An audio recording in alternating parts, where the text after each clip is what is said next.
Crime bulletin के आज के अंक में हम आपको देंगे जानकारी अपराध जगत से जुड़े उन समाचारों की जिन्होंने पुलिस को चैन से सोने नहीं दिया। एक्स सीएमओ के बेटे ने बहन और भांजी को मारी गोली, मौके पर हुई मौत। बहनोई की भी करना चाहता था हत्या, मुख्य हत्यारोपी को पुलिस ने किया गिरफ्तार। अवैध असलाह फैक्ट्री का भंडाफोड़, 2 अभियुक्त गिरफ्तार। 25,000 का इनामी बदमाश मुठभेड़ में गिरफ्तार। लड़की से छेड़छाड़ करने वाला शोहदा चंद घंटों में गिरफ्तार। दुकानों में हो रही चोरियों से लोगों में दहशत का माहौल। जनपद इटावा में थाना फ्रेंड्स कॉलोनी क्षेत्र में मेहरा चुंगी चौराहे पर एक रिटायर्ड सीएमओ के घर पर गोलियों की आवाज से मोहल्ला दहशत में आ गया। जब देखा तो पता चला कि रिटायर्ड सीएमओ के बेटे ने अपनी बहन और भांजी की गोली मारकर हत्या कर दी और बहनोई पर भी हमलावर हुआ था, लेकिन उनकी जान बच गई। आनन फानन में पुलिस पहुंची, फॉरेंसिक टीम जांच में जुट गई। हमारे चैनल को सेवानिवृत्त सीएमओ लवकुश सिंह ने बताया। क्या नाम है आपका? लवकुश सिंह। क्या घटना हुई दादा? दादा घटना क्या हो गई है आपके यहाँ? प्रॉपर्टी की बात है। क्या हुआ है आज? क्या प्रॉपर्टी को लेकर क्या विवाद था? ऐसा क्या क्यों? वो चाहता सारी प्रॉपर्टी हमें मिले। कौन था आपका? लड़का जिसने ये कांड किया है? कौन, क्या नाम है उनका? हर्षवर्धन। हर्षवर्धन। तो ये लोग एक्सपायर हुए, वो कौन है? वो लड़की है हमारी और भांजी है, वो नाती नाती। है। और कौन है? और कोई दो लोग हैं। लड़की और नातिन है। क्या नाम है इनके? लड़की का नाम ज्योति है और भांजी का नाम नातिन का नाम? नातिन का तासू है। कितनी उम्र होगी दोनों की? लड़की को बस 40 साल के करीब हुए है, लड़की 30 साल की हुई है। तो ये आपके यहीं रह रही थी बेटी? हमारा रह रही है। कब से रह रही थी? हो गए 2-3 साल। हमारे पास कोई है नहीं। हमारी भाई गुजर गई है, हमारी देखभाल कर रही है। अच्छा, आपका बेटा कहाँ रहता था? वो नहीं अच्छा, ससुराल कहाँ थी इनकी लड़की की, आपकी? ससुराल से लखनऊ। लखनऊ में। इनके हस्बैंड का क्या नाम है? रावल। वो कहाँ रहते हैं? लखनऊ रहते, आते जाते रहते। अच्छा, वो क्या करते हैं? प्रॉपर्टी, पैसा क्या है? और पैसा उन्हें पता नहीं क्या करते हैं, क्या नहीं करते। वो ज़्यादा डिटेल है। आप क्या करते हैं दादा? सीएमओ कहाँ से रिटायर हुए दादा? श्रावस्ती से। श्रावस्ती से रिटायर सीएमओ है। अकेले हम आप ऊपर से चिल्ला रहे थे। एक मिनट, कौन कौन था? मैं अकेला ऊपर था, हाँ। बेटी थी और व्यवहार था। बस व्यवहार पता नहीं कहाँ था। अच्छा, तो ये बेटे आपके कब आए? 3 साल करीब रह रहे। अच्छा, आज अभी जो घटना को हुई वो अंजाम किसने कब आए, दिया? कितने बजे आए? हम नहीं जानते तो। अच्छा, ये घटना को अंजाम किसने दिया? लड़के ने। आपके बेटे ने? शादी हो गई थी उनकी? शादीशुदा है, बच्चे उनका परिवार कहाँ है? यही रहता है। तो कब से विवाद ये चल रहा था कि कोई 3-4 साल से चल रहा है। बेटे क्या चाहते थे आपके? सारी प्रॉपर्टी हमें दो। अच्छा, और लड़की हमारी सेवा करती थी, तो मकान मैंने उसे दे दिया था और 20 बीघा जमीन दे दी थी। नाम कर दिया था क्या? किया। अच्छा, आपके कितने बेटे हैं? एक ही बेटा है? बेटी बड़ी है छोटी है? बेटी छोटी है। घायल बहनोई राहुल ने कहा, गोली मार दी हमारी वाइफ को, वही है मेरा चुंगी पे। मैं जान बचा के जल्दी से भागा। क्या मैटर क्या था? क्यों मार दी गोली? पूर्व में हमला 302 का 307 का कर चुके थे, मुकदमे चल रहे थे। नहीं, आपके तो वो साले थे, तो आपके ऊपर हमला क्यों किया? हाँ जी सर। आप तो उनके जीजा जी थे, आपके ऊपर हमला क्यों किया उन्होंने? प्रॉपर्टी के चक्कर में, प्रॉपर्टी के विवाद में, प्रॉपर्टी के चक्कर में। क्या नाम क्या है आपके साले का? हर्षवर्धन। किस को गोली मारी है? मेरी वाइफ को, मेरी बच्ची को। मुझे गोली मारी मेरी वाइफ।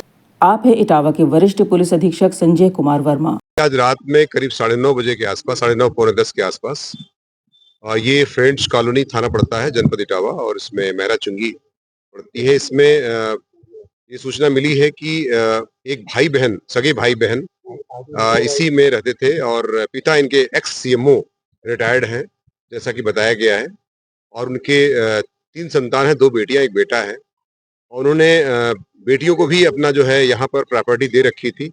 इनकी शादी हो गई थी, जो मृतका हैं लखनऊ में सीतापुर रोड पे शादी हुई थी 2019 में। और लेकिन ये यहीं पर रहती थी अपने मायके में ही, और पिता की जो प्रॉपर्टी थी उसमें इनका बेटा भी रहता था, इनकी उनकी बेटी भी रहती थी, मतलब दोनों सगी भाई बहन नहीं रहते थे। और उनके बच्चे भी साथ में ही रहते थे। तो आज 9:30 बजे, पौने 10 बजे उनके भाई पर जो हर्षवर्धन चौहान है, पर आरोप लगा है कि उन्होंने जो है अपनी बहन पर अपने परिवार सहित कुछ और लोगों के साथ आए थे और फायर किया, जिससे जो है उनकी ज्योति की मौके पर ही मृत्यु हो गई है तथा उनकी बेटी जो 3 साल की है, वो अस्पताल में उसकी मृत्यु हो गई है इलाज के दौरान। तो 2 लोगों की मृत्यु हुई है इसमें और इसमें हर्षवर्धन को गिरफ्तार कर लिया गया है, जो सगा भाई उनका है और अन्य विधिक कार्रवाई जो है इसमें जैसा कि एप्लीकेशन लेकर के उसमें एफआईआर दर्ज करके सख्त से सख्त कार्रवाई सुनिश्चित की जा रही है। जो वजह बताई, इसमें सिविल सूट भी चल रहा है मामले में। इसमें जो बताया गया है कि इसमें सिविल सूट भी चल रहा है, भाई बहन के बीच में जो है वाद भी चल रहा है। इसमें प्रॉपर्टी का डिस्प्यूट है निश्चित तौर से जो है, और जो मूल वजह बताई गई है, चूंकि एक्स सीएमओ और अपने संतान को, बेटी की शादी हो गई थी लेकिन बेटी चूंकि यहीं पर रह रही थी और बेटे को ये अखर रहा था, इसी आधार पर इस एक घटना का वजह मूलतः बताई जाती है। आरोपी जो है पुलिस कस्टडी में है, मुख्य आरोपी जो है पुलिस कस्टडी में है, बाकी पूछताछ की जा रही है तथा पंचायतनामा पोस्टमार्टम की कार्रवाई अमल में लाई जा रही है। आरोपी के अलावा और कितने नाम अभी सामने आए? 2 लोगों के नाम और बताए जा रहे हैं कि 2 लोग और सहयोग के लिए आए हुए थे। मुख्य आरोपी के अलावा उनके बेटे ही बताए जा रहे हैं, जो उनके खुद के बेटे हैं मुख्य आरोपी के हर्षवर्धन चौहान के, उनकी भी तलाश की जा रही है और जैसा भी होगा निश्चित तौर से गिरफ्तारी कर ली जाएगी। बाकी मुख्य अभियुक्त की गिरफ्तारी, जो सगे भाई है उसके, मृतका के सगे भाई है, उनको गिरफ्तार कर लिया गया। यूपी पुलिस को अवैध असलाह बनाने वालों के खिलाफ मिली बड़ी सफलता। जौनपुर में जिले के थाना सराय ख्वाजा व एसओजी की संयुक्त टीम की कार्यवाही से अवैध असलाह फैक्ट्री का भांडाफोड़ हुआ और फैक्ट्री का संचालन करने वाले एक शातिर अभियुक्त गिरफ्तार किया गया। मौके से कुल 9 अवैध शस्त्र व शस्त्र बनाने के उपकरण बरामद। पूरा मामला सरपताहा थाना क्षेत्र के अनापुर चौराहे के निकट राजेश वेल्डिंग शॉप का है। घटना की जानकारी देते आप हैं वरिष्ठ पुलिस अधीक्षक इटावा संजय कुमार वर्मा। आज दिनांक 8 फरवरी 2025 को थाना क्षेत्र सराय ख्वाजा अंतर्गत अनापुर चौराहे के निकट मुखबिर खास द्वारा एक सूचना दी गई कि यहाँ पर एक अवैध असला निर्माण की फैक्ट्री चलाई जाती है। इस सूचना पर एसओजी और थाना की हमारी संयुक्त टीम द्वारा एक बार की दबिश देते हुए कार्रवाई की गई। इसमें राजेश वेल्डिंग शॉप के नाम से दुकान चलाई जाती थी। इसके प्रोप्राइटर संजीव उर्फ संजू पुत्र राजेश, इनको अवैध असला निर्माण करने का उपकरण के साथ कुछ लगभग 1 दर्जन अर्धनिर्मित पिस्टल बनाने में इस्तेमाल किए जाने वाले उपकरण, एक लेथ मशीन और अन्य सामग्री यहाँ से बरामद की गई है। मौके पर फर्द लिखवाई जा रही है। वहीं उन्नाव जिले की एसओजी टीम व थाना कोतवाली सदर पुलिस ने अवैध असलाह फैक्ट्री चलाने वाले 2 अभियुक्त गिरफ्तार किए। एसओजी टीम व थाना कोतवाली सदर पुलिस की संयुक्त टीम ने अवैध असलाह फैक्ट्री का भांडाफोड़ करते हुए 2 अभियुक्तों को 1 अवैध अद्धी बंदूक, 5 अवैध तमंचा, 9 कारतूस व असलाह बनाने के उपकरण बरामद किया।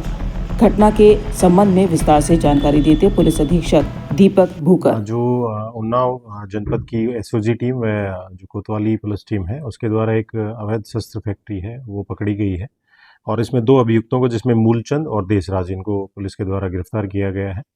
इनके कब्जे से जो अवैध तमंचे 5 और 1 जो अद्धी बंदूक जो है वो मिली है और इनके कब्जे से ही 9 कारतूस भी मिले हैं। जो इलीगल ये वेपन बनाने के इंस्ट्रूमेंट्स हैं, जिसमें आरी, पाइप्स और बाकी चीज़ें जो यूज होती हैं, वो भी इनके कब्जे से बरामद हुआ है। और इनसे जो इनिशियल पूछताछ हुई है तो इसमें मेन जो मूलचंद है वही ये जो अवैध असला है वो बनाने का काम करता था और इसका सहयोग इसका साथी कर रहा था। जो मार्केट में ये 4 से 5 हज़ार रुपये में एक अवैध जो तमंचा है वो तैयार करके देते थे ऑर्डर पे। और इनसे जो इनिशियल पूछताछ हुई है उसमें जो आसपास के जनपद हैं उनमें भी इन्होंने कुछ वेपन्स जो हैं वो सप्लाई किए हैं। तो वो सारी चेन जो है वो पुलिस डेवलप कर रही है और जो ये इंस्ट्रूमेंट्स कहाँ से, जो पाइप्स हैं वो सोर्सेज कहाँ से लेके आते थे, वो भी कुछ इनपुट्स हमें मिली हैं। तो उन पे भी आगे काम करके इसमें जो और अन्य लोग इन्वॉल्व होंगे उन पे भी हम कार्रवाई सुनिश्चित करेंगे। लगभग कितने दिनों से ये कर रहे थे, कुछ जानकारी? ये जो हमारे पास इनपुट थी ये 15 to 20 डेज से ये अभी इस तरफ जो है वेपन्स की सप्लाई कर रहे थे। बाकी क्योंकि मूलचंद पे पहले भी मुकदमे दर्ज रहे हैं और इसका आपराधिक इतिहास भी है, तो पहले भी इसके द्वारा जो अवैध असले हैं वो तैयार करके ऑर्डर पे बेचे जाते थे। तो ये इनपुट पुलिस को मिली थी और इसको डेवलप करके इस फैक्ट्री का जो है वो भंडाफोड़ पुलिस के द्वारा किया गया है। इसमें जो एसओजी टीम और पुलिस टीम है उसको मेरी तरफ से 25,000 रुपीज़ का जो रिवॉर्ड है वो भी दिया गया है। शामली में एसओजी व थाना आदर्श मंडी पुलिस तलाशी अभियान चला रही थी। उसी दौरान 25,000 का इनामी बदमाश पुलिस को चकमा देकर भागने की कोशिश करने लगा और पुलिस पर फायर कर दिया। पुलिस की जवाबी कार्रवाई में बदमाश के पैर में गोली लगने से घायल हो गया। नवयुवक की हत्या में वांछित बदमाश गिरफ्तार कर जेल भेज दिया गया। कब्जे से अवैध तमंचा, मई कारतूस व घटना में प्रयुक्त स्कूटी बरामद कर ली गई है। आप हैं एसपी शामली। एक लड़का था, कमल मुंडेट का रहने वाला था। वो 31 तारीख की शाम को गायब हो गया था, जिसमें थाने पर मुकदमा पंजीकृत किया गया था और 1 तारीख को उसकी लाश नहर के किनारे जली हुई अवस्था में बरामद मिली थी पुलिस को। इसमें विवेचना प्रारंभ की गई थी। पुलिस अधीक्षक महोदय द्वारा टीम बनाई गई थी क्षेत्राधिकारी कोतवाली के नेतृत्व में, नगर के नेतृत्व में, जिसमें 2 व्यक्ति उसी दिन प्रकाश में आए थे, जिनको गिरफ्तार कर माननीय न्यायालय भेजा जा चुका है। एक तीसरा अभियुक्त था तुषार, जो कि दयानंद नगर का है। इसकी गिरफ्तारी के लिए टीम हमारी आदर्श मंडी की लगी हुई थी। इसका हमें सूचना प्राप्त हुई है, ये बाईपास है रेलवे लाइन के किनारे। सूचना प्राप्त हुई कि उसी रास्ते से मोटरसाइकिल से जा रहा है। उस सूचना में पुलिस के द्वारा घेरेबंदी की गई, तो पुलिस के ऊपर उसके द्वारा फायर किया गया। आत्मरक्षार्थ पुलिस ने गोली चलाई तो उसके पैर में गोली लगी है। अमरोहा में सरकार का बेटी बचाओ बेटी पढ़ाओ का नारा साकार होता नजर आया। जिले के गजरौला थाना क्षेत्र में जंगल में एक युवक का लड़की से छिड़कानी व दुर्व्यवहार का वीडियो वायरल होने के चंद घंटों में ही पुलिस ने अभियुक्त को गिरफ्तार कर लिया। अपर पुलिस अधीक्षक राजीव कुमार ने हमारे चैनल को बताया, थाना गजरौला से संबंधित एक वीडियो प्रसारित हुआ था, जिसमें एक व्यक्ति एक लड़की के साथ बदतमीजी और मारपीट करता हुआ दिखाई दे रहा था, जिसके तहत संज्ञान लेते हुए पुलिस ने मुकदमा पंजीकृत किया है और अभियुक्त को गिरफ्तार कर जेल भेजा गया है। बाराबंकी जिले में बेखौफ हो रही चोरी की घटनाओं से व्यापारी वर्ग में दहशत का माहौल है। बीती रात चोरों ने एक ज्वेलर्स की दुकान का शटर तोड़कर लाखों का माल साफ कर दिया। मामला थाना जहांगीराबाद क्षेत्र का है। शनिवार की रात अलीपुर चौराहे पर लालजी वर्मा मार्केट में अनुज सोनी की न्यू राघव ज्वेलर्स की दुकान में चोरों ने शटर तोड़कर लाखों का सामान चोरी कर लिया। ठीक उसी रात पुलकित की CSC दुकान में पीछे से सेंध काट दी। इतना ही नहीं, चौराहे पर कई गुमटियों के ताले भी टूटे मिले। अभी 13-14 जनवरी की रात चोरों ने मसूदपुर चौराहे पर स्थित बच्चूलाल के किराने की दुकान में नकब लगाकर लाखों का सामान उड़ाया था और 3-4 महीने पहले रामपाल वर्मा मार्केट में शिवम ज्वेलर्स की दुकान में सेंध लगाकर हजारों रुपयों का चूना लगा दिया। ताबड़तोड़ हो रही दुकान में चोरियों की वारदातों से लोगों में दहशत का माहौल है। इस संबंध में पुलिस ने फॉरेंसिक टीम बुलाकर मामले की तहकीकात की और जांच के बाद मुकदमा दर्ज होगा। अपराध जगत की सटीक खबरों के लिए लाइक, सब्सक्राइब और शेयर कीजिए। क्राइम बुलेटिन अपडेट्स पाने के लिए बेल आइकन जरूर प्रेस करें। जय हिंद।